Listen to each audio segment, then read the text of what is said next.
Hey friends, it's Reject. Just wanted to pop in here real quick and let you know that all the footage in this video was recorded live on my twitch.tv channel, aka Reject, and everything I talk about in this video is subject to change because Super People is currently in a closed beta.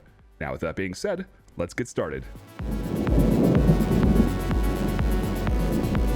At its core, Super People is your typical battle royale. In a large, multiplayer lobby, you jump from a dropship, parachute to your landing location, grab guns, ammo, and armor, and use those items to be the last one standing.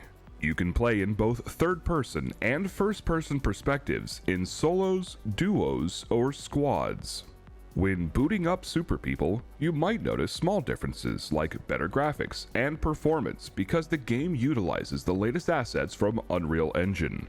It's also set in the modern day, and unlike post-apocalypse games which can feel desolate and depressing, Super People has a clean, lived-in feeling which is much more welcoming and inviting.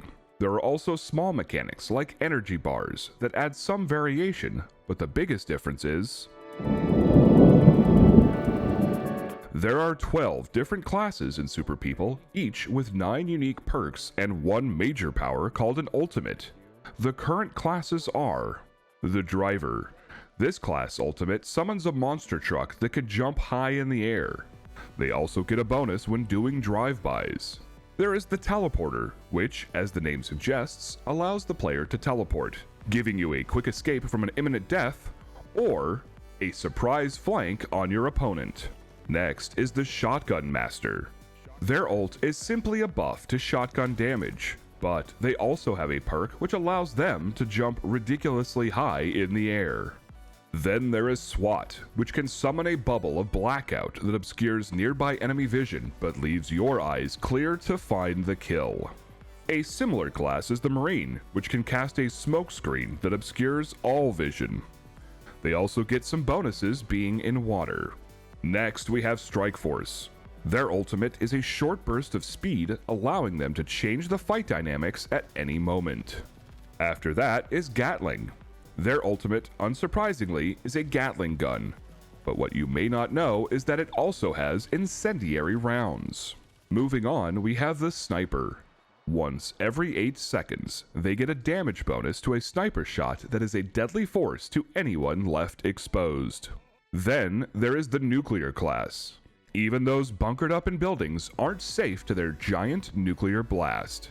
Speaking of blasts, the Gas Soldier can launch a massive fireball that travels through buildings and foes alike. Then there is the Seeker, who can use their ult to dash 3 times in succession. They also have perks that allow them to detect nearby enemies. And finally, we have the Firearms Expert that creates a force field which slows all who are inside it. At the start of the round, you are randomly given one of these 12 classes with the option to re-randomize once for 100 coin. Coins are the game's free currency that you earn just by playing. Or you can select a specific class for 500 coins. Each class is also randomly given a specific weapon that they will do more damage with that game. The gun you choose can be very important because you don't start out with your superpower. It has to be earned by leveling up, which can be done in 3 different ways. There are the survival bonuses, which give you levels just for surviving an entire circle phase. There are also kill bonuses for any kill streaks you might earn during the game. But the most unusual addition are the super capsules. They come in red, green, blue, white, and gold. The first 3 level a random perk in their respective color, while the white capsule gives you 2 random levels and the gold gives 3.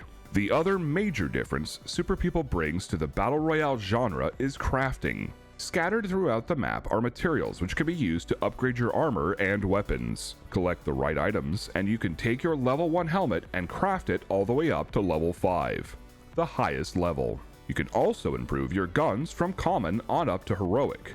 Which brings me to my thoughts on the game. I appreciate the fact that if you loot enough, you can take your armor and weapons up to the highest tiers. This gives players like me a chance to compete even if I am not looking for early fights. But those who do like early action, crafting can take your damaged helmet and vest and make it brand new again. You can also use defense energy bars to slowly repair them over time. The crafting system gives players multiple ways to play the game without punishing a player for being too passive or too aggressive. The game also feels great. I am averaging above 100 FPS on high settings, and the communication with Super People's servers seems crisp and reliable. It is only when the game has put me on Asia's servers that I feel like looting and opening doors was a laggy mess. Also, the game has more of a casual atmosphere. Players can still be sweaty and camp sheds, but having the superpowers seems to encourage players to be more aggressive. Just having the ability to teleport on top of a satellite dish tantalizes you into teleporting on top of that satellite dish. Being aggressive is also rewarded in the team modes. In duos and squads, you can res a player if they get downed. But even if they get flushed, you can bring them back into the game with a defib. This means a teammate is never truly out of the action until their corpse is deep in the blue. Finally, there is only one map, but the circle is set randomly on a smaller section of the map, which makes each round feel unique and different. There was talk when the game was in alpha that the circles were dynamic, but that doesn't seem to be the case. Which leads me to... the game is still in beta, which is noticeable with several things including the circles. Sometimes you'll get a 40-player circle, others a 60-player circle. And neither seems to be dependent on current player count, because you can flip-flop between the two circle sizes round after round. The hope was that these dynamic circles could account for changing player numbers and would prevent the use of the worst addition to Battle Royales to date: bots. Bots are in Super People, and many in the community hope that will change. They are a scourge to an enjoyable Battle Royale experience. They are little more than moving cardboard targets, providing zero challenge, yet becoming massive distractions in the middle of important battles with other players. Hopefully, this is something the devs will reassess and remove eventually.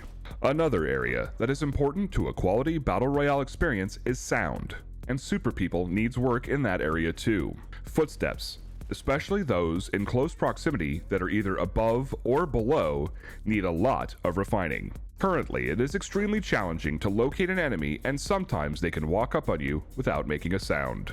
Yet another point of frustration is head glitching. In Super People, a player's shot comes from the head of their model, which allows them to hide behind cover, shoot at you, and only expose the smallest sliver of their head. There are also smaller issues like items failing to load immediately upon landing, and balance issues between the different classes. But that leads me to... the devs of Super People have been fantastic so far. They have actively sought the feedback of the testing community and have actually listened and implemented changes based on that feedback. There has already been one balancing patch during the closed beta, and more are expected. The devs have made eliminating cheaters a high priority and have taken steps like hardware bans to ensure those cheaters don't return on dummy accounts. Having active and effective devs for a Battle Royale feels so refreshing, and I hope it continues. Because Super People is a blast to play. The game hits all the right notes with satisfying gunplay, interesting map design, and character progression throughout the round. But the superpowers add an element of fun I wasn't expecting. They aren't just gimmicky stunts meant to fill Twitch clips and YouTube highlight packages, but are viable tools that can make or break your chances at victory. Learning when and how to best use your abilities can win you a fight while also filling out that highlight reel. I can't wait to see how the game evolves during the beta into its eventual release. If any of this looks interesting to you, the game is available now. You just have to request access on Steam. Or if you just want to watch the action, you can check me out on Twitch, where it has become my go-to game. I also hope to have more Super People YouTube videos coming out in the future, including in-depth descriptions of each of the classes. So if you liked this video and want to see more, please give this video a like, click the subscribe button, and feel free to leave your thoughts in the comments. And until next time, this is Reject wishing you good luck and good fights.